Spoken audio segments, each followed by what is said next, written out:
Do you remember this quote by Plutarch? The mind is not a vessel to be filled, but a fire to be kindled. You've reached Talking with Dr. Terry, 180 Seconds to a Better You, message number 457, and I'm Dr. Terry Wurzbacher. In that week's weekly roundup, I told you that Melissa and Tim both had great comments about this, so let's discuss them today. Melissa said that when you build a fire, you need to kindle it and do so gently. Kindle means to start, light, or ignite a fire. You have to add little bits at a time and move them around, tending to it almost constantly. You can't just light it and expect it to go forever and to get big flames. You also can't just dump big logs into it and expect them to take. Melissa noted that we need to do that with others as well as with ourselves. I think we often forget that. We say something once and expect everyone will grasp what we said and proceed to operate according to our wishes. If only that were so.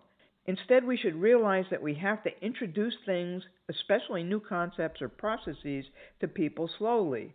The kindle, not the logs. And not just walk away expecting that others will understand. Not only do you have to introduce all this in little bits, but you also have to stand by them, the people, tending to the fire, as it were, ensuring they really do understand and know how to implement the new idea. You may have conveyed the new idea, but not necessarily how to apply it. They may not have understood.